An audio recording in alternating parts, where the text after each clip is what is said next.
Hello guys, welcome back to my channel. आपका स्वागत है हमारे जावास्क्रिप्ट सीरीज के एक और नए वीडियो के अंदर। तो इस वीडियो के अंदर हम लोग बात करने वाले हैं कि एक ऐसे टॉपिक के बारे में जो इंटरव्यू पर्सपेक्टिव से बहुत ही अच्छा रहने वाला है। और जो फ्रेशर्स अभी वीडियो देख रहे हैं या जो भी इंटरव्यू की प्रिपरेशन कर रहे हैं, तो उनके लिए ये वीडियो अच्छा रहने वाला है। तो इस वीडियो को एंड तक जरूर देखना, और अगर आपको ये वीडियो अच्छा लगे तो इस वीडियो को लाइक करना, शेयर करना और चैनल को सब्सक्राइब करना ना भूलना। तो दोस्तों, आपने जब भी आप जावास्क्रिप्ट के अंदर कोड लिखते हो तो आपने कई बार ऐसा देखा होगा कि आपको एक एरर आ रहा होता है कि like variable is not defined, ऐसा समथिंग आपने कुछ देखा होगा। जब भी आप जावास्क्रिप्ट के अंदर आप कोड कर रहे होते हो, तब क्या होता है कि जो स्टूडेंट होते हैं वो समझ नहीं पाते हैं कि इसकी एरर है, क्योंकि वो लोग वेरिएबल यूज कर रहे होते हैं। और क्या होता क्या है इस केस में कि सपोज आपको वेरिएबल है, वो कई और जगह पे सेम वेरिएबल यूज कर रहे हैं, तो वहां पे वो अच्छे से चल रहा होता है, लेकिन वो किसी और जगह पे आप यूज कर रहे होते हो तो उस टाइम पे आपको कुछ ऐसा वेरिएबल नॉट डिफाइंड कर कुछ ऐसा एरर आ रहा होता है। तो ये क्यों होता है? क्योंकि सेम जगह दोनों जगह अलग अलग है, लेकिन वेरिएबल सेम है। एक जगह पे एक्सेस हो रहा है, एक जगह पे एक्सेस नहीं हो रहा है। तो उसके पीछे के रीजंस क्या है और उसके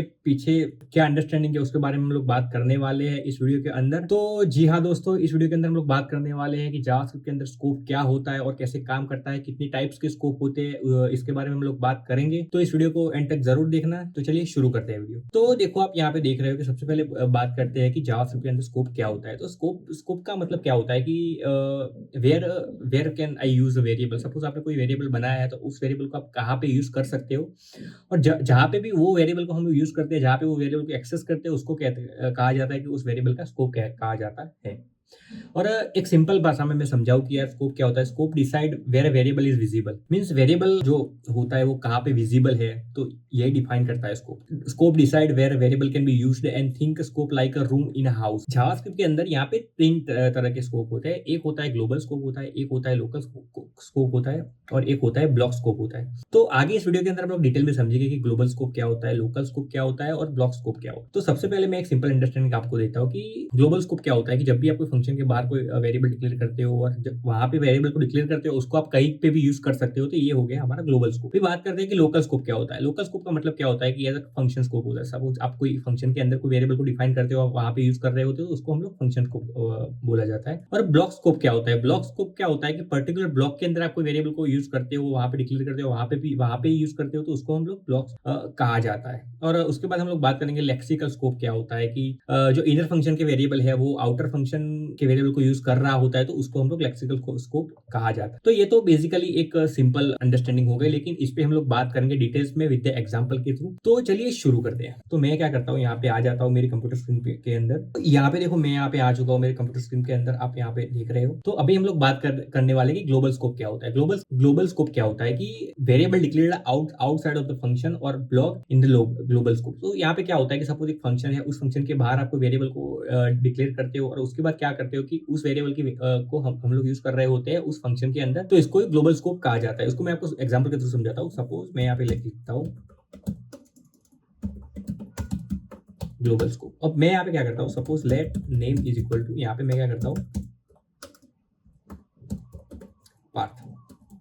यहाँ पे मैंने एक वेरिएबल बनाया नेम करके, और यहाँ पे मैं क्या करता हूँ एक फंक्शन यहाँ पे क्रिएट करता हूँ ग्रीट, और यहाँ पे मैं क्या करता हूँ कंसोल लॉग हेलो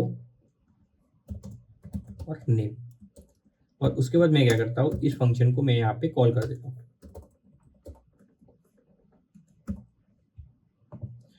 देखो, अब मैं क्या करता हूँ, इसको मैं रन करता हूँ। तो देखो यहाँ पे आ रहा है हेलो पाथ। तो अभी यहाँ पे हुआ क्या कि देखो यार, जो हमने जो फंक्शन है उसके अंदर हमने सबसे पहले एक वेरिएबल को डिक्लेयर किया आउटसाइड द फंक्शन, और उसके बाद उस वेरिएबल को हमने फंक्शन के अंदर हमने यूज किया है। और उसके बाद जब भी हमने फंक्शन कॉल किया, तो हम उस वेरिएबल को या इस फंक्शन के अंदर हम लोग एक्सेस कर पा रहे हैं। तो इस केस में क्या होता है कि जो नेम है वो एक ग्लोबल स्कोप है उसका। अगर मैं नेम यहाँ भी मैं इसको एक्सेस करता हूँ, और अब मैं इसको रन करता हूँ, तो देखो यहाँ पे पाथ हेलो पाथ दोनों आ रहा है। अभी सपोज मैं यहाँ पे क्या करता हूँ, नेम इक्वल टू यहाँ पे जयेश करता हूँ, तो उस केस में क्या होता है, तो देखो यहाँ पे उसका नेम यहाँ पे चेंज हो रहा है। तो ये बेसिकली हो गया है ग्लोबल स्कोप।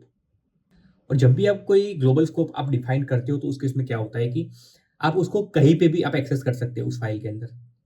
सपोज यहाँ पे video25.js करके एक फाइल है, अभी मैंने यहाँ पे कोई नेम करके ग्लोबल स्कोप बनाया है। मैं उसको किसी भी फंक्शन के अंदर कहीं पे भी उसको मैं यूज कर सकूंगा, उसको मैं कहीं पे भी एक्सेस कर सकूंगा। अभी हम लोग बात करते हैं कि लोकल स्कोप क्या होता है। ये तो हो गया सबसे पहले ग्लोबल स्कोप।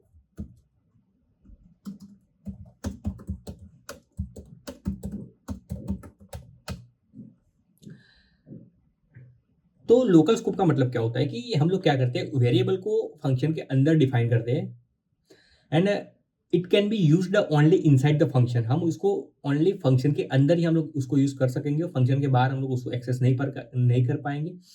उसको लोकल स्कोप के अंदर जब भी वेरिएबल हम लोग डिक्लेयर करते हैं तो उसको उस पर्टिकुलर स्कोप के अंदर ही हम लोग यूज कर सकते हैं। लाइक यहाँ पे क्या होता है कि मैं आपको एक एग्जांपल के थ्रू समझाता हूँ। सपोज मैं यहाँ पे क्या करता हूँ, फंक्शन शो मैसेज, यहाँ पे मेरा एक फंक्शन है शो मैसेज करके। अब मैं क्या करूंगा, सपोज यहाँ पे मैं लिखता हूँ लेट मैसेज और यहाँ पे हेलो वर्ल्ड। अभी देखो मैं क्या करता हूँ, सपोज यहाँ पे कंसोल लॉग मैसेज करता हूँ और उसके बाद मैं यहाँ पे शो मैसेज को कॉल करता हूँ और उसके बाद मैं क्या करूंगा, ये इसको एग्जीक्यूट करता हूँ। देखो यहाँ पे मेरा हेलो वर्ल्ड आ रहा है, लेकिन अगर मैं कंसोल लॉग फंक्शन के बाहर करूंगा तो उस केस में क्या होता है, तो देखो उस केस में हमारा एरर आएगा कि मैसेज इज नॉट डिफाइंड। क्योंकि जब जब भी हमने कोई वेरिएबल एक लोकल स्कोप के अंदर हमने डिफाइन किया है तो उसको हम सिर्फ लोकल स्कोप के अंदर ही हम लोग यूज कर सकेंगे, स्कोप के बाहर हम लोग यूज नहीं कर पाएंगे। और लोकल स्कोप क्या है कि जो हमारा फंक्शन है वो एक लोकल स्कोप है, तो उसके बाद उसके बाहर हम लोग उस वेरिएबल को एक्सेस नहीं कर पाएंगे। तो ये हो गया बेसिकली लोकल स्कोप। अभी हम लोग बात करते हैं कि ब्लॉक स्कोप क्या होता है। तो ब्लॉक स्कोप का मतलब क्या होता है कि हम लोग क्या करते हैं कि वेरिएबल को किसी ब्लॉक के अंदर हम लोग डिक्लेयर करते हैं और ब्लॉक के अंदर ही यूज करते हैं। सपोज मैं यहाँ पे क्या करता हूँ, फंक्शन सेंड अ मैसेज। तो ये बेसिकली क्या है, एक फंक्शन है वो क्या करता है, मैसेज को सेंड करता है। और मैं यहाँ पे क्या करता हूँ, इफ सपोज मैं यहाँ पे रिजल्ट और यहाँ पे मैं ट्रू कर देता हूँ। If result let name equal to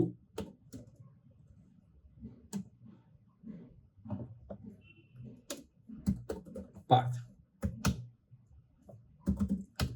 यहाँ पे नेम को मैं एक्सेस करता हूँ। अभी देखो क्या होता है, मैं यहाँ पे क्या करता हूँ, सेंड मैसेज,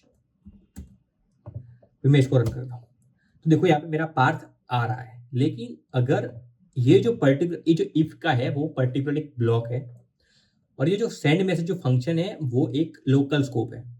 समझ रहे हो आप? तो अगर मैं क्या करता हूँ, यहाँ पे कंसोल लॉग नेम करता हूँ, तो मैंने क्या किया कि ये जो मेरा ब्लॉक है, कुछ ब्लॉक के अंदर मैंने कुछ कुछ वेरिएबल डिक्लेयर किए हुए है और उसको मैं एक्सेस करता हूँ आउटसाइड द ब्लॉक। तो उस केस में क्या होता है, तो यहाँ पे एरर आएगा, नेम इज नॉट डिफाइंड। अगर इस रिजल्ट को मैं यहाँ पे लॉक करता हूँ तो उस केस में क्या होगा कि मेरा रिजल्ट मेरा प्रिंट हो जाएगा। क्यों? क्योंकि ये एक लोकल स्कोप है और ये जो है वो पर्टिकुलर एक ब्लॉक स्कोप है। तो जब भी हम कोई ब्लॉक के अंदर कोई वेरिएबल को डिफाइन करते हैं तो उस केस में क्या होता है कि उसको एक्सेस उस ब्लॉक के अंदर ही कर सकते हैं, उसके बाद हम लोग उसको एक्सेस नहीं कर सकते। तो ये बेसिकली होता है एक ब्लॉक स्कोप। अभी हम लोग क्या करते हैं कि बात करते हैं लेक्सिकल स्कोप के बारे में हम लोग बात करते हैं।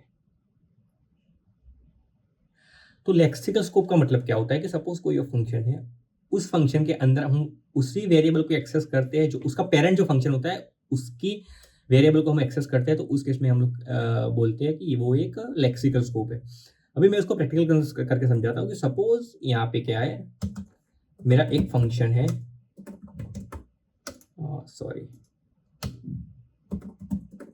ये मेरा एक फंक्शन है जिसका नाम है आउटर, और उसके अंदर let outer variable I am from outer function. और उसके बाद मैं एक और फंक्शन यहाँ पे बनाता हूँ जिसका नाम है इनर, और उसके अंदर मैं आउटर वेरिएबल को क्या करता हूँ, उसको एक्सेस करता हूँ। और उसके बाद इनर फंक्शन को मैं यहाँ पे कॉल करता हूँ, देन यहाँ पे आउटर फंक्शन को कॉल करता हूँ।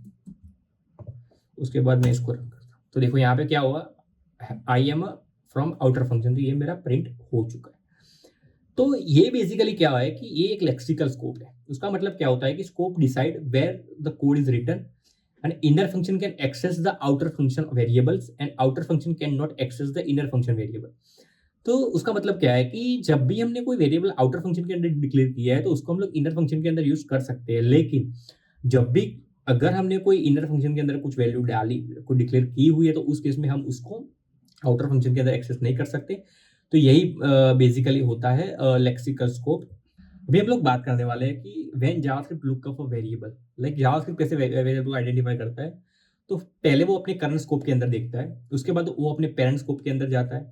उसके बाद क्या होता है कि उसके बाद कोई ग्लोबल स्कोप वो फाइंड करता है, और अगर कोई स्कोप उसको नहीं दिखाई देता तो उस केस में वो एरर देता है। वो ऐसे ही एरर नहीं देगा, सबसे पहले वो क्या करेगा, अपने जो करंट स्कोप है उसके अंदर देखेगा कि आप जो वेरिएबल को एक्सेस कर रहे हैं वो वेरिएबल एग्जिस्ट करता है या नहीं है। अगर नहीं करता है तो वो क्या करेगा, जाएगा पेरेंट स्कोप के अंदर, और पेरेंट स्कोप के अंदर जाके देखेगा कि आपने जो वेरिएबल यूज किया है वो वहां पे एग्जिस्ट करता है या नहीं करता है। अगर वहां भी नहीं है तो वो ग्लोबल स्कोप में जाके सर्च करेगा। अगर वेरिएबल ग्लोबल स्कोप के अंदर भी नहीं मिलेगा तो उसके बाद वो एरर देगा। ऐसे ही एरर नहीं देगा। तो ये बेसिकली है जावास्क्रिप्ट के अंदर स्कोप चेनिंग। तो इस वीडियो के अंदर हमने देखा कि जावास्क्रिप्ट के अंदर स्कोप कितने होते हैं, स्कोप कैसे काम करते हैं, और कितने टाइप के स्कोप होते हैं। सबसे पहले होता है ग्लोबल स्कोप, होता है जो हम कहीं पे भी उसको एक्सेस कर सकते हैं। उसके बाद होता है लोकल स्कोप, होता है जो आप उस फंक्शन के अंदर ही एक्सेस कर सकते हैं। उसके बाद होता है ब्लॉक स्कोप, होता है तो आप इनसाइड द ब्लॉक उसको यूज कर सकते हैं। और एक लेक्सिकल स्कोप होता है जो इनर फंक्शन एक्सेस करता है आउटर फंक्शन के वेरिएबल को। तो ये बेसिकली होता है लेक्सिकल स्कोप। तो आई होप आपको अच्छे समझ में आ गया कि जावास्क्रिप्ट के अंदर स्कोप क्या होता है, कैसे काम करता है, कितने टाइप्स के स्कोप होते हैं। तो अगर आपको ये वीडियो अच्छा लगा तो इस वीडियो को लाइक करना, शेयर करना और चैनल को सब्सक्राइब करना ना भूलना। Thank you very much guys for watching this video. मिलते हैं जी ऐसे एक और नए वीडियो के साथ।